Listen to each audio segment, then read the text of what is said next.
आज हमने होली के अवसर पर आपके लिए एक राजनीतिक होली का इंतजाम किया है और ये राजनीतिक होली खेलने के लिए आज हमारे स्टूडियो में एक विशेष मेहमान है। हमारे साथ आ रही हैं राजनीति की महारानी। अब आप सोचिए राजनीति की महारानी कौन हो सकती है। एक और हिंट मैं आपको देता हूं, उनका नाम है रानी भारती। अब शायद आप समझ गए होंगे, एक नई वेब सीरीज है जिसका नया सीजन आया है जिसका नाम है महारानी।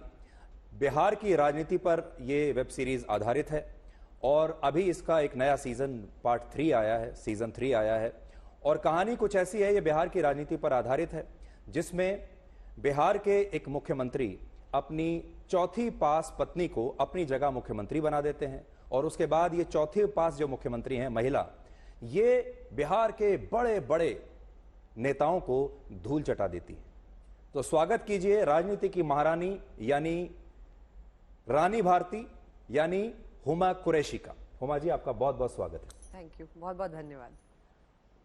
आजकल तो राजनीति का पूरा माहौल है जी, और ऐसे माहौल में आपकी ये जो वेब सीरीज है इसे लोग देख रहे हैं। आपका जो किरदार है रानी भारती का, और आप देखिए कि आज वो रानी भारती के किरदार में ही आपको यहां नजर आ रही हैं।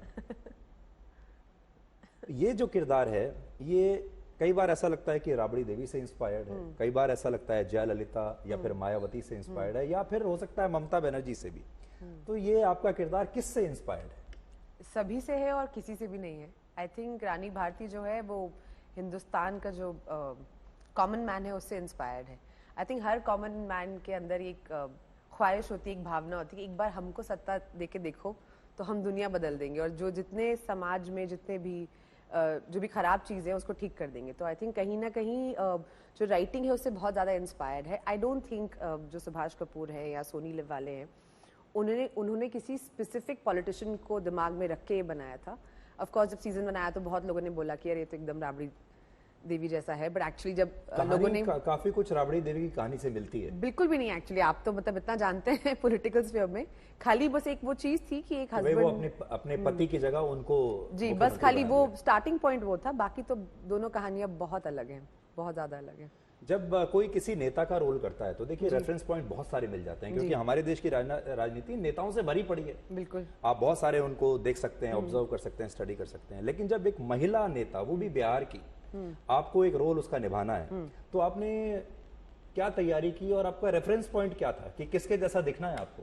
नहीं, ऐसा कोई रेफरेंस पॉइंट था नहीं। मेरी ख्वाहिश सिर्फ ये थी कि जब लोग ये देखें तो वो किसी भी नॉर्मल नेक्स्ट डोर महिला से उसको आइडेंटिफाई करें।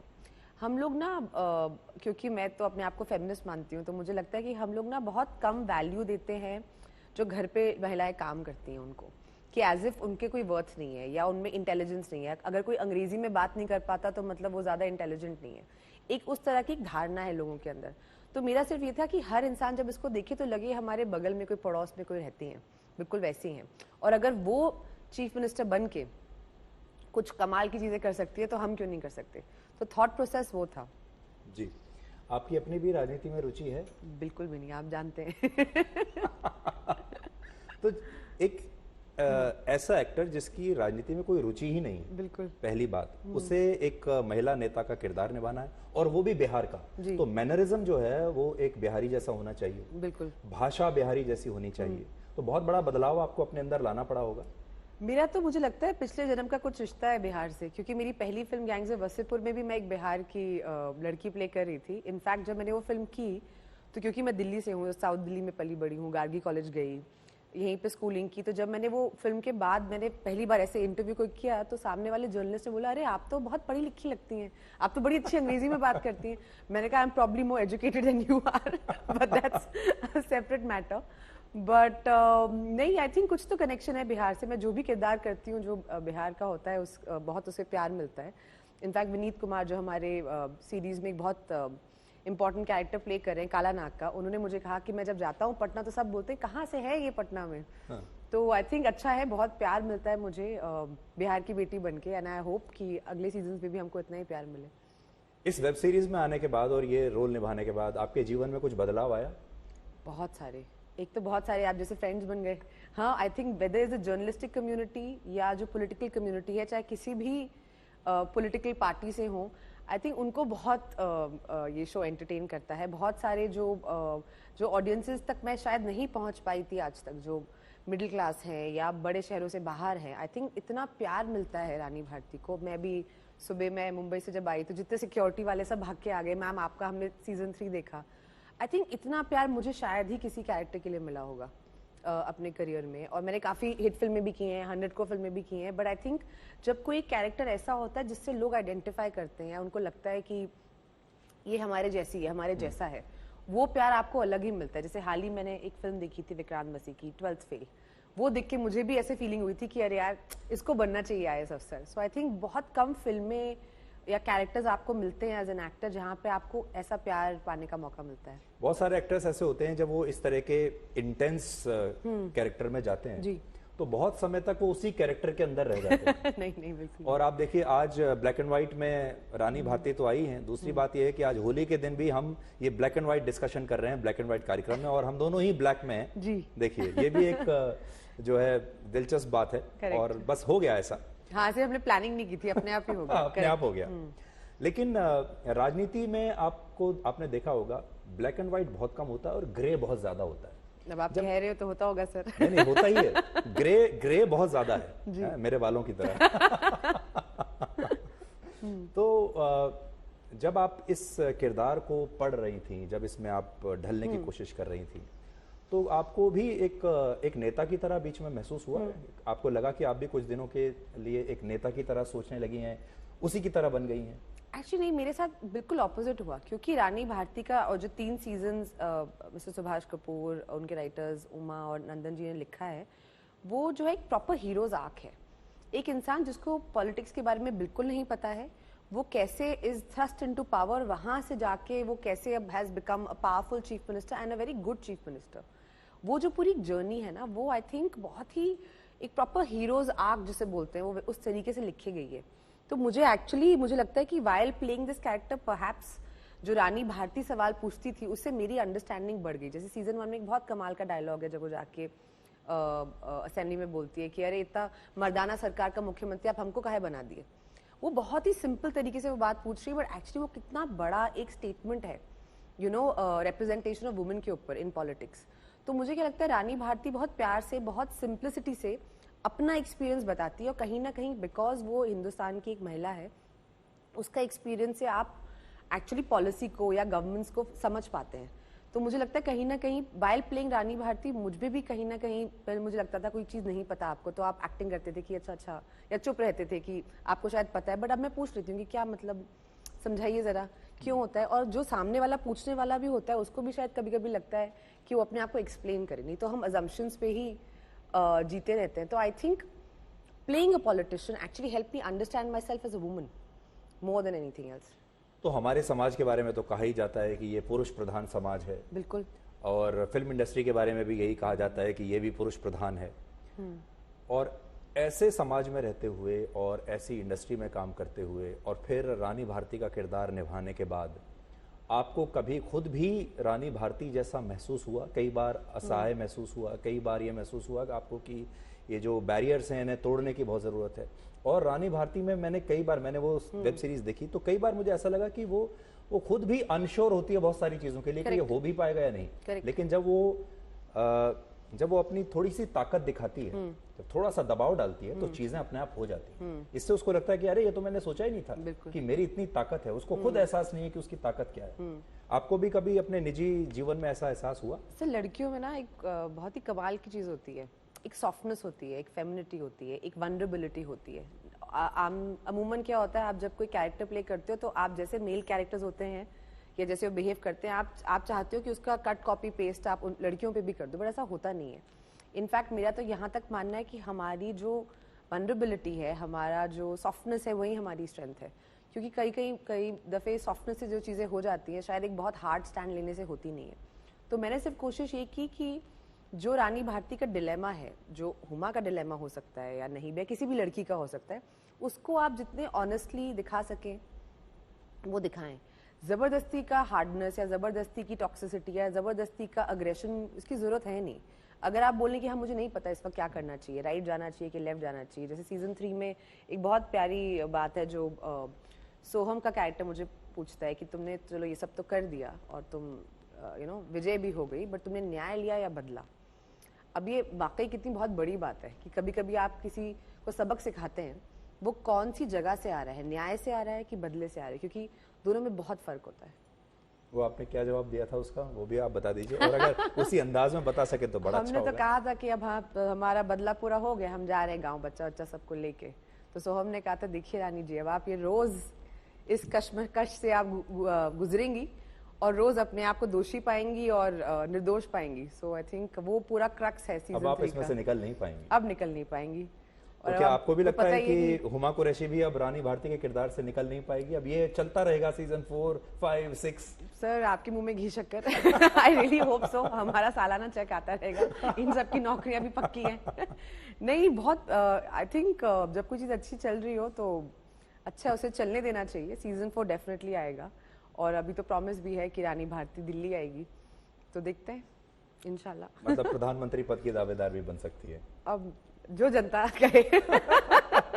अभी आपने जो ये अंदाज किया, ये असल में वोट मांगने वाला अंदाज है। आपने ये भी सीख लिया होगा कि जब एक महिला नेता बाहर जाती है, कोई भी नेता जाता है, तो कैसे वोट मांगे जाते हैं। हाँ बिल्कुल, ये सब तो पूरी इसकी प्रैक्टिस हमने कर ली है। बट आई थिंक जैसी मैं साड़ी पहनती हूँ, अपने वैन से ऐसे सेट तक जाती हूँ, तो वो चाल में कुछ एक बदलाव तो आ ही जाता है। अभी आपने कहा कि लोग महिला नेता से वो अग्रेशन की उम्मीद नहीं करते, उसमें एक सॉफ्टनेस होना चाहिए। लेकिन अगर मैं 3-4 रेफरेंस पॉइंट आपको दूं, राबड़ी देवी, जयललिता, मायावती और ममता बनर्जी जी, इनमें से आप सबसे करीब इस कैरेक्टर को किसको पाती हैं ओवरऑल पर्सनैलिटी? जैसे मैं थोड़ी आपकी मदद करता हूं, ममता बनर्जी को काफी अग्रेसिव माना जाता है, वो अग्रेशन है। मायावती भी बड़ी अग्रेसिव मानी जाती है, जो कहना है उसी वक्त कह देती है। लेकिन जयललिता थोड़ी सी सॉफ्टली बात किया करती थी, अब तो वो हमारे बीच में नहीं है। और राबड़ी देवी को आप कह सकते हैं मिक्स ऑफ बोथ। मुश्किल सवाल है सर, और जवाब मेरे पास है नहीं, क्योंकि मैं इन चारों से कभी मिली नहीं हूँ, तो कहना बहुत मुश्किल है। और मैंने एक चीज सीख ली है, क्योंकि मैं भी पब्लिक आई में हूँ, कि कभी नेवर जज a book by its cover. तो दूर से किसी को जज कर पाना, उसके चॉइसेस या जिस तरीके से उन्हें अपना पॉलिटिकल करियर जिया हो, बहुत मुश्किल है। और मैं इतनी बेवकूफ तो हूँ नहीं कि किसी का नाम ले लूँ अभी इस वक्त। इस किरदार के लिए आपको क्या लगता है, आप ही को क्यों चुना गया होगा? मतलब आप क्या इस किरदार के बहुत करीब हैं? जब इसकी कास्टिंग हो रही होगी तो आपके अंदर ऐसा क्या था जो इस किरदार के साथ बहुत मैच करता है? एक्चुअली मुझे नहीं पता, और मैंने ये सवाल बहुत दफे सुभाष कपूर से भी पूछा। मैंने कहा सर आपने क्यों मत, क्योंकि आई थिंक कोविड का समय था और पहली बार वो हम लोग वो जूम पे नरेशन वगैरह शुरू की थी, क्योंकि तब तो आप मिल नहीं सकते थे। और हमने पहले साथ में जॉली LLB 2 में काम किया था, जो कि काफ़ी सक्सेसफुल फिल्म रही थी। बट हाँ, उसमें मेरा कुछ, उसके हिट या फ्लॉप होने से मेरा कोई कंट्रीब्यूशन था नहीं। But I was just happy कि मैं एक बड़ी सक्सेसफुल फिल्म का हिस्सा हूँ। बट मुझे सुभाष सर का काम हमेशा से बहुत पसंद था, एंड उन्होंने मुझे कॉल करके ये नरेशन दिया, और मुझे तो बहुत कमाल की स्क्रिप्ट लगी। मैंने बहुत दफ़े उनसे पूछने की कोशिश की कि क्यों, एंड आई थिंक काफ़ी लोगों ने उनको बोला भी कि नहीं हुमा ना इतना अच्छे से नहीं कर पाएगी, या अपने आप को थोड़ा आप उसका इंस्टाग्राम देख लो तो हमेशा सज धज के ग्लैमरस रहती है, तो वो शायद इतना डी ग्लैम नहीं जाएगी। But I think I don't know, he believed in me and just grateful. ये बात बिल्कुल सही है। अगर आपका इंस्टाग्राम अकाउंट देखें तो उसमें बहुत ग्लैमर नजर आता है, उसमें इंग्लिश नजर आती है, उसके अंदर एक मॉडर्न प्रोग्रेसिव लड़की नजर आती है, और आपने एक ऐसा किरदार किया। उसमें सबसे इंपॉर्टेंट होता है मैनरिज्म और भाषा। ये भाषा आपने कैसे सीखी? सर कुछ चीज़ें बियॉन्ड होती हैं, आई थिंक कुछ चीज़ें रूहानी होती हैं, पता नहीं मुझे, मैं इसका कोई बहुत ही इंटेलिजेंट आपको जवाब देना चाहूँगी, बट मेरे पास है नहीं। क्योंकि शायद हो सकता है मैं दिल्ली से हूँ, क्योंकि दिल्ली में आप इतने लोगों से मिलते हैं, उनकी भाषा सुनते हैं, तो हो सकता है आप कहाँ वहाँ से मैंने पिकअप किया हो। बट मुझे लगता है नॉर्दर्न कोई भी भाषा या कोई भी डायलेक्ट रादर, मैं अगर 2-3 बारी सुनूँ तो मैं उसे पकड़ लेती हूँ। मतलब दैट्स माई, मैं मिमिक्री आर्टिस्ट अच्छी हूँ। बट ये क्या है वो मुझे नहीं पता। बट आई थिंक कभी कभी एज एन एक्टर मेरा प्रोसेस ये रहता है कि जितना आप उस चीज़ को ऑनेस्टली जियो, जो भी आपको कैरेक्टर दिया जाए, और जो हुमा का किरदार है या जो हुमा का ईगो है उसको परे रखो। फॉर एग्जाम्पल बहुत सारी चीज़ें हो सकती हैं जो जिससे मैं मॉरली या एथिकली या एज अ पर्सन वाकिफ नहीं रखती हूँ, but I have to in that moment, action और कट के बीच में मुझे उसमें पूरा कन्विक्शन दिखाना पड़ेगा। तो मेरी कोशिश ये रहती है कि अपना जो अहम और अपना ईगो है उसको साइड रखूं, तो मैं इसको बहुत ही एक स्पिरिचुअल चीज मानती हूँ। तो बिहारी में आप कुछ बोल के बताइएगा।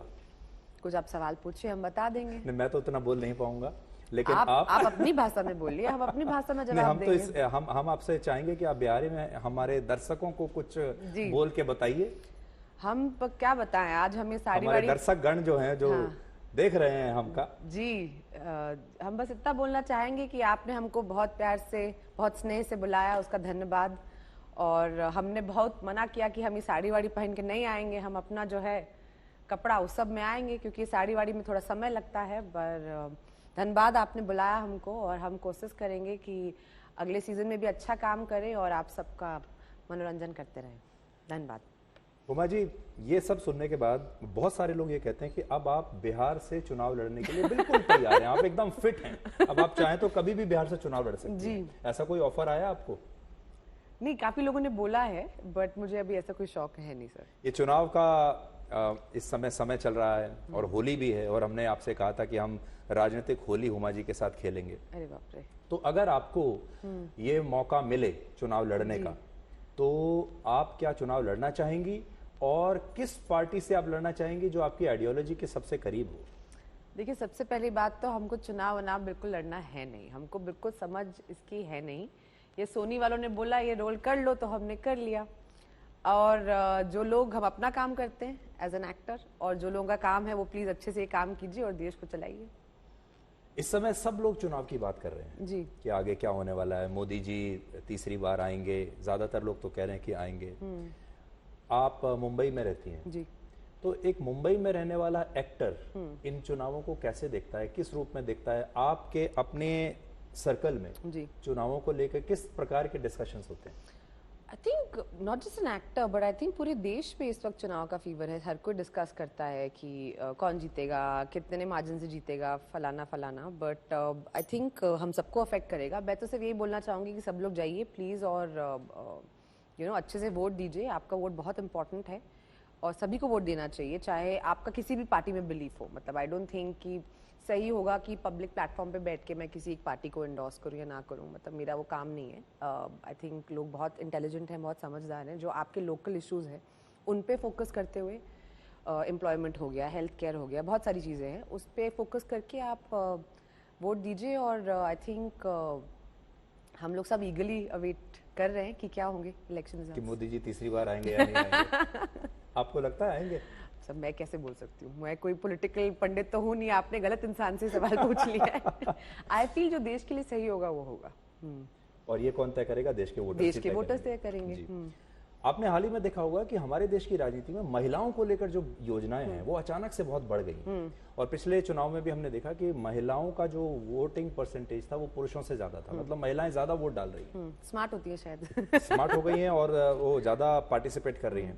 तो पार्टियां जो हैं महिलाओं को अब टारगेट करके, मतलब महिलाओं के लिए नई नई योजनाएं कर रही हैं। चाहे आप देख लीजिए उज्ज्वला योजना जैसी हो, या फिर महिलाओं को मुफ्त किराया हो गया, या अच्छा, मुफ्त किराया, मुफ्त जो है अब बस में, जैसे दिल्ली ही है, हिमाचल प्रदेश में महिलाओं को 1500 रुपए हर महीने दिया जा रहा है, मध्य प्रदेश में दिया जा रहा है, दिल्ली में भी दिया जा रहा है। सुपर्ब।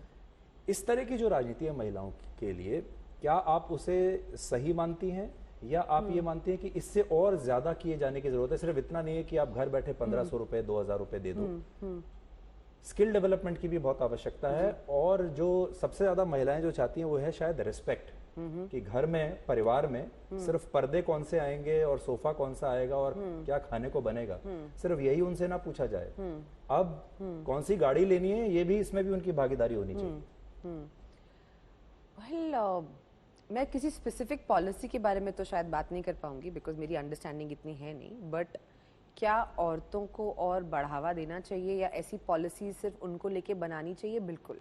आई थिंक एक दो साल की नहीं, ये सेंचुरीज ऑफ ऑपरेशन की हम बात कर रहे हैं, जहाँ पे औरतों को, लड़कियों को आगे चाहे पढ़ना हो, जॉब करना हो, एक तरह का सोशल प्रेशर हो, वो एक बना ही हुआ है। आप देखो ना, आज भी कोई क्राइम होता है किसी लड़की के खिलाफ तो लड़की के कैरेक्टर पे उंगली उठाई जाती है।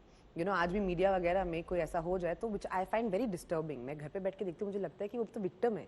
मतलब कोई आपकी घड़ी चुरा ले तो आपको घड़ी पहनने पे आपको दोषी, आप घड़ी पहनकर वहां निकले क्यों, इस पे आपको दोषी ठहराया जाता है, एज अपोज टू जो चोर है उसको पकड़ा जाए। और लड़कियों के साथ ये 1-2 साल नहीं, ये सेंचुरी से चलता चला आ रहा है। तो आई फील डेफिनेटली जो भी पॉलिसीज हैं उनको इम्प्लीमेंट करना चाहिए, उनको और बढ़ावा देना चाहिए। गर्ल चाइल्ड एजुकेशन की जो बात है, मैं बहुत पैशनेट हूँ खुद उसको लेके। एक आध एनजीओ जिनको मैं सपोर्ट करती हूँ खुद। I don't want talk about it but it's not important, but I think हम सबको जो भी आपके विसिनिटी में है, जो आप कर सकते हो वो आपको करना चाहिए।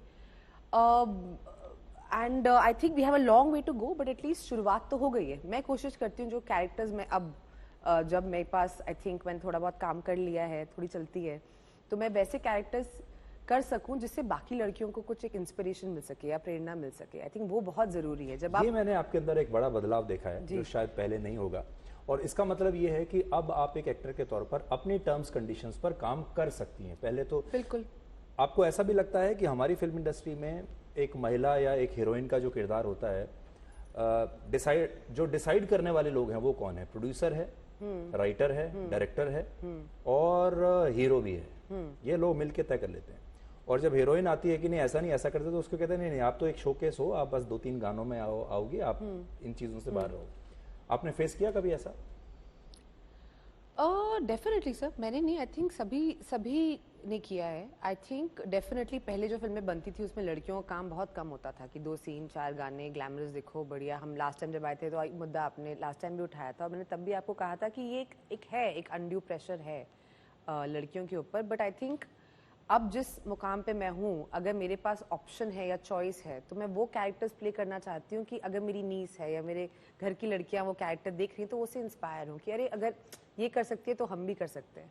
तो आई थिंक वो बहुत ज़रूरी है। एंड अब ऑडियंस भी ऐसे कैरेक्टर्स को, ऐसी फिल्मों को अप्रिशिएट कर रही है, जाके देख रही है। जब भी मेरी बाकी कॉलीग्स भी हैं फीमेल, जो कोई फीमेल सेंट्रिक फिल्म करती है जिसका बॉक्स ऑफिस अच्छा होता है, तो I feel very happy and I congratulate them, क्योंकि जितनी ऐसी और फिल्में बनेंगी उतनी और अपॉर्चुनिटीज़ मिलेंगी बाकी लड़कियों को। और वो कहते हैं ना, जब आप अपने आप को स्क्रीन पे देखते हो, when you see yourself represented on screen, तो वो आपको भी उम्मीद देती है कि अरे ये मेरे जैसा दिखता है या दिखती है, अगर ये कर सकता है तो मैं भी कर सकती हूँ। सो आई थिंक ये बहुत ज़रूरी है ना। ये आप इंडस्ट्री में आप देख रहे हो, चाहे OTT हो या बड़ी थिएट्रिकल फिल्म्स हो, ये एक चेंज आ रहा है और आ चुका है। Do you feel more empowered now? I think so. But empowerment कोई एक एंड रिजल्ट नहीं है ना। एम्पावरमेंट एक प्रोसेस है, कोई ये नहीं कि अच्छा अभी छू लिया और ये हो गया। नहीं, ऐसा होता नहीं। आई थिंक पॉइंट ये कि हर स्टेज पे आपको ग्रो करना है और हर स्टेज पे आपके जो वैल्यूज हैं, आप जो कर रहे हो उसको क्वेश्चन करते रहना है। कोई परफेक्ट नहीं होता। आई एम श्योर मैं और भी गलतियां करूंगी लाइफ में, कोई ऐसे कैरेक्टर्स करूंगी जो शायद ना चले, या कोई ऐसी फिल्म करूंगी शायद, आई होप नॉट, बट हो सकता है कि लोग नाराज हो जाएं। तो मैं कोशिश करूंगी कि अगले दिन फिर उठूं और फिर मेहनत करूं और फिर लोगों को एंटरटेन करने की कोशिश करूं। आपके माता पिता और आपका परिवार जब आपको देखता है जी स्क्रीन पर, सबसे ज्यादा आपका रोल, उन्हें कौन सा रोल सबसे ज्यादा पसंद आया जिसमें उन्होंने आपको एक बड़ी इज्जत की नजर से देखा कि भाई ऐसा होना चाहिए? सबका अलग अलग है। आई थिंक पापा के लिए रानी भारती है, महारानी, वो बहुत बड़े फैन है इसके। और पापा कभी कभी ना घर पे वो चाय में सॉसर में वो डाल के पीते हैं, चाय जो है सॉसर से पीते हैं। तो जब मैंने सीजन 2 में पिया उसको, तो उनका फोन आया मुझे, अरे तुम मेरी कॉपी कर रही हो? मैंने कहा हाँ, मैं आपकी कॉपी कर रही हूँ। कुछ चीज़ें तो लाइफ से उठानी पड़ती हैं। तो पापा आई थिंक महारानी को बहुत पसंद करते हैं। मम्मी जो है वो क्योंकि माँ है, उनको हर चीज़ अच्छी लगती है और उनके हर चीज़ में एक विशेष टिप्पणी होती है कि ये ऐसा करना चाहिए था, वैसा करना चाहिए था। साकिब को आई थिंक मोनिका बहुत पसंद थी। अच्छा, मोनिका और मैं डार्लिंग। या आखिर में, क्योंकि होली है जी, आपने जब पिछली बार इंटरव्यू किया था तो बताया था कि आप जब बचपन में आप होली में श्री कृष्ण का किरदार प्ले किया करती थी, जन्माष्टमी पर। तो होली कैसे मनाती हैं और आप हमारे दर्शकों के साथ कैसे होली मनाना चाहेंगी? सबसे पहले तो मैं आपको बता दूं, मुझे रंगों से सख्त एलर्जी है। इसीलिए तो अगर आज यहाँ सब ब्लैक एंड व्हाइट हाँ, तभी आपका कोई प्लान है तो मैं पहले ही बता रही हूँ। नहीं, बट मुझे लगता है कि कलरलेस होली हम लोग खेलते हैं। और होली जो है मुझे एक्चुअली टू बी ऑनेस्ट, अगली बार मेरे को दिवाली पे आना चाहिए। Diwali is my most favourite festival, मेरा सबसे फेवरेट त्योहार है। होली पे आई थिंक मुझे बस ये कि एज लॉन्ग एज रंग वंग ना लगाओ, क्योंकि अगले दिन शूटिंग पे जाना होता है। तो आई एम वेरी हैप्पी कि सब लोग मिलें, अच्छा सा खाना खाएं, होली के जो स्पेशल पकवान पकते हैं वो करें। तो आई क्वाइट एंजॉय होली। हमारे दर्शकों को आप क्या कहेंगे, कैसे मनाएं होली? एक तो टॉक्सिक रंग जो है पक्के रंग उनको प्लीज यूज ना करें, बहुत हार्मफुल होते हैं आपके खुद के लिए भी और एनवायरनमेंट के लिए भी।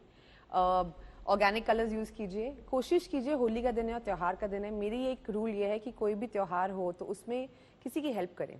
हम तो बहुत प्रिविलेज हैं, हम तो अच्छा खाना और सब चीज़ें कर ही सकते हैं, बट कोशिश कीजिए आपके घर के आसपास जो भी हो, जो घर पे काम करते हो या ड्राइवर हो, उनका ज़रूर कुछ आप हेल्प कर सकें। जी। प्रोड्यूसर, ऑथर, एक्टर, ये तीनों चीज आप कर चुकी हैं और आप बिजनेस भी करती हैं। आप कैसे अपने आप को चाहेंगे कि आपको लोग कैसे जाने? आपने बुक भी लिख ली, जी, फिल्म भी प्रोड्यूस कर ली, एक्टिंग तो आप करती ही। कि पता नहीं क्या somebody an artist I don't know, मतलब मैंने कभी ऐसे सोचा नहीं। मुझे लगता है कि जो मेरा दिल करता है मैं उसे फॉलो करती हूँ। मैं कभी ये नहीं सोचती कि अच्छा मैं एक्टर हूँ तो मुझे प्रोड्यूस नहीं करना चाहिए। जो अगर मुझे लगता है कि कोई अच्छी कहानी है मुझे प्रोड्यूस करना चाहिए तो I would love to do it. किताब कोविड में लिखी गई थी क्योंकि तब कुछ करने को था नहीं, तो एक आइडिया था मेरे दिमाग में, मुझे लगा कि इसको लेके स्क्रिप्ट लिखी जाए। फिर मुझे स्क्रिप्ट लिखो, फिर उसको बनाओ। तो और बचपन से मुझे किताबों का बहुत शौक रहा है, मैं बचपन से I been a bookworm, तो मैंने कहा किताब लिखते हैं ना, थोड़ी रिस्पेक्ट बढ़ जाएगी। And actually mummy was very happy, वो काफ़ी इमोशनल भी होगी क्योंकि मुझे हमेशा बोलती थी कि तुम जितनी अच्छी एक्ट्रेस हो उससे बेटर तुम लिखती हो। मैं कहा बाहर मत बता देना आप सबको पता चल जाएगा। मेरी हमेशा कोशिश होती है हुमा जी कि जब हम कोई इंटरव्यू करें, किसी से बात करें, तो कुछ ऐसा हो जो लोगों को भी इंस्पायर करे, लोगों के कुछ काम आ सके। आप एक ऐसी इंडस्ट्री में हो जिसमें इंतजार बहुत है। इसमें इंतजार इस बात का कि आपको अगला मौका कब मिलेगा, अच्छा रोल कब मिलेगा। बहुत बार तो लोगों की पूरी आधी जिंदगी निकल जाती है इंतजार करने में। फिर जब वो घड़ी आती भी है तो फिल्म फ्लॉप हो जाती है। इस ऐसे माहौल में एक मेंटल स्ट्रेंथ और मेंटल इश्यूज और मेंटल हेल्थ से भी रिलेटेड बहुत सारे इश्यूज होते होंगे। आपको कभी इस तरह का मेंटल हेल्थ इश्यूज आपने उनको फेस किया है? और जो लोग इंतजार करते करते थक जाते हैं उनके लिए आपके पास कोई टिप्स है? सब मैं अपने मेंटल हेल्थ पे बहुत काम करती हूँ, खासकर पिछले 2-3 सालों से मैं बहुत ज़्यादा काम करती हूँ। आई थिंक मैं तो बहुत ओपनली इनकरेज करती हूँ कि आपको किसी से बात करनी चाहिए, किसी मेडिकल प्रैक्टिशनर से, किसी थेरेपिस्ट से डेफिनेटली बात करनी चाहिए। हमारे देश में ना बहुत गलत पॉपुलर मीडिया में धारणा है मेंटल हेल्थ को लेके कि खाली अमीरों की प्रॉब्लम है या ये क्या बकवास होती है, थोड़ा हंस लो, थोड़ा घूमने चले जाओ, सब ठीक हो जाएगा। तो ये ना बहुत सारी चीज़ें हम अंडर द कार्पेट इसको श्रक करते रहे कि हम इसके बारे में बात नहीं करते हैं। तो आई फील क्योंकि मेरे पास एक प्लेटफॉर्म है तो मैं हमेशा बोलती हूँ कि आप महीने में एक दफ़े, जैसे आप डेंटल चेकअप के लिए जाते हैं, आँख के चेकअप के लिए जानते हैं, फुल बॉडी चेकअप कराते हैं, आप अपने दिमाग के बारे में भी सोचिए, हम उससे क्यों हिचकिचाते हैं। सो आई फील मेंटल हेल्थ के बारे में तो आई वर्क अ लॉट, और मेरे कुछ निजी ज़िंदगी में पर्सनल प्रैक्टिसेस हैं जिसकी वजह से आई थिंक मेरी बुक भी शायद इसी वजह से मैं लिख पाई। आई जर्नल एवरी डे, मैं रोज़ सुबह उठ के लिखती हूँ जो भी दिमाग में चल रहा है, मैं एक कागज़ और पन्ना लेके सब ऐसे उल्टी कर देती। तो आई फील उसके बाद जब आप वो सब निकाल देते हो ना आपके अंदर क्या चल रहा है, तो आप बाकी चीज़ों के साथ आप एकदम फ्रेश माइंड से आप फोकस कर पाते हो। वो मैं बहुत ज़्यादा एडवोकेट करती हूँ क्योंकि जो हमारा प्रोफेशन या आपका प्रोफेशन भी हो, बहुत हाई स्ट्रेस जॉब है। आप दिन में इतने सारे लोगों से मिलते हो और लोग आपकी एनर्जी कहीं ना कहीं ले लेते हैं, बिल्कुल, है ना। And if you are a sensitive person और अ थिंकिंग पर्सन तो कहीं ना कहीं आपको वो इमोशनली मैं भी उन्हें अफेक्ट कहता हूँ करता है। Energy vampires. आप Yes. उन्हें मिलिए और वो आपकी पूरी एनर्जी इधर खींच लेंगे। बिल्कुल, और बहुत सारे लोग तो ऐसे होते हैं कि वो अच्छी बात नहीं बोलते, 3 बुरी बातें आपको समझा जाते हैं या बोल जाते हैं, तो यो सडनली ना आप अपने पाथ से थोड़ा हिल जाते हो। तो दिस इज जस्ट जैसे आप जैसे क्लॉक को रीसेट करते हो, वो आपको रीसेट करने की 2-3 चीजें हैं।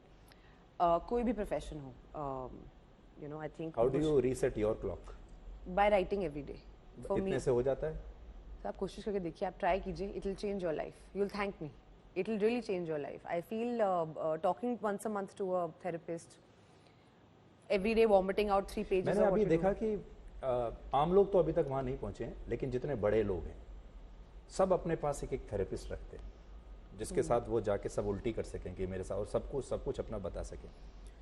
Does it help? और क्या आपके पास भी है ऐसा थेरेपिस्ट? सर देखिए, मैं आपसे उम्मीद करती हूँ, आप तो पढ़े लिखे जर्नलिस्ट हैं, आपको तो इसके बारे में थोड़े अच्छे से बात करनी चाहिए। इनफैक्ट आपको तो इनकरेज करना चाहिए लोगों को, बिकॉज आई फील जितना लोग ये करेंगे ना, मतलब बहुत सारी ऐसी अनडिटेक्टेड चीज़ें हैं।